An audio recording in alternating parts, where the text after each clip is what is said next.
It has been a minute.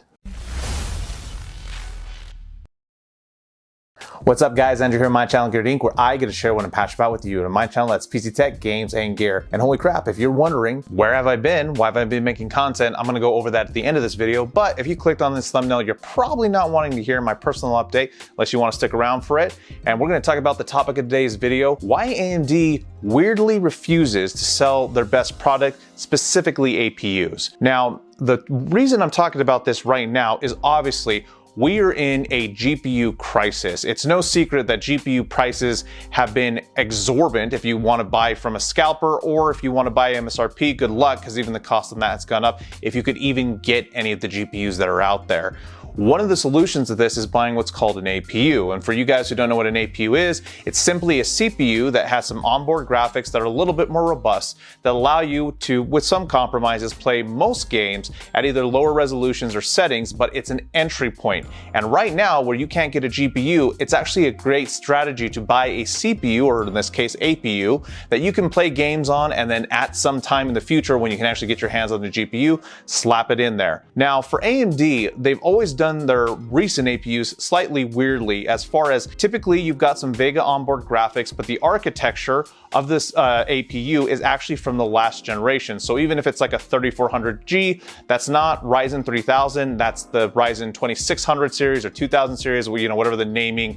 Obviously it gets a little weird with Zen and all that, but basically you're back one generation in CPU architecture. However, you are getting some graphics integrated on that. Now these APUs have always also been pretty competitively priced, and so they allow people, again, to get into gaming at a lower price point than building a whole system with a dedicated GPU, you know, before all the craziness started in the first place. So why is it that AMD seemingly refuses to sell us their very best product, especially when right now it would make a difference to so many people who are trying to build computers and, you know, get into gaming? Well, there's a couple reasons. So first off, we've gotten leaks of some of the new APUs coming out, specifically the 5700G, which essentially looks like it's going to perform very similarly to like a 5800X, you know, same amount of cores, same amount of threads. Clock speeds are kind of not for sure yet, but the weird thing about this CPU is or APU rather, is if you go on to AMD's website, it says that this released on the 13th.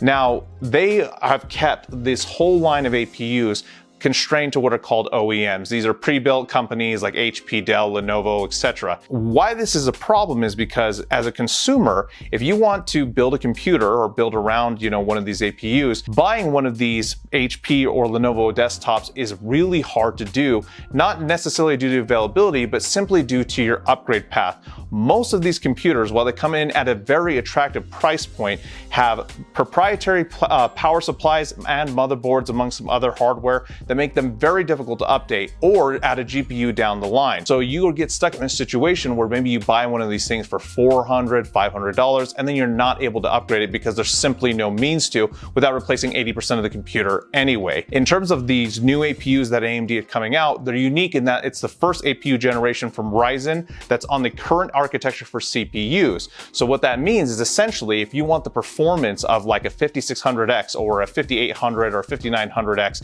you can buy one of these new APUs and then someday down the road throw in a GPU without losing any of your gaming performance, which is a crazy good value. But again, AMD is only making them available for OEM. Why? I could go over a few different things, like first off, that AMD expects that if you're going to be buying one of these, you know, Ryzen CPUs, you're going to be throwing a graphics card in anyway, so why would you buy an APU? I could also say that it's them to give, you know, their partners like HP, Dell, Lenovo, and other companies like that, you know, the chance to basically work with them and sell products and, you know, build these relationships that benefit both companies. But ultimately what it comes down to is AMD just doesn't want to sell you these directly because they don't want to cannibalize their own sales. It comes down to money. So in conclusion, guys, if you're looking to build a new computer and you're just not able to get a graphics card, an APU is a good way to go.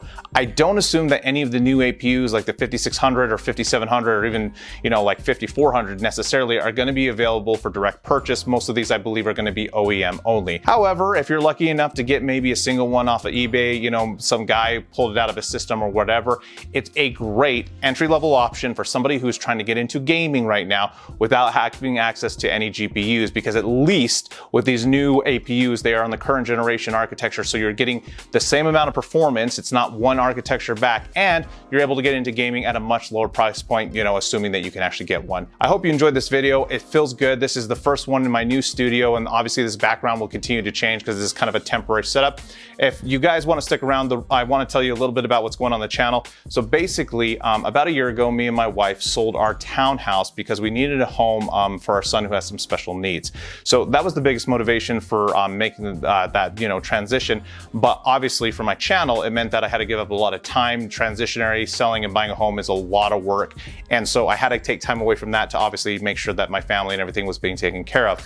Now I get anxiety when I don't get to work on my channel because I put so much love and energy into it. And now, you know, it's been so long since I've made consistent content. It's kind of like starting from scratch. But as I always say, if you like this video, get subscribed and make sure you hit that bell icon so you know these videos drop. As always, I'm going to continue to make these videos whether you watch them or not, but I hope you do. And I hope to see every single one of you next time here on GearedInc.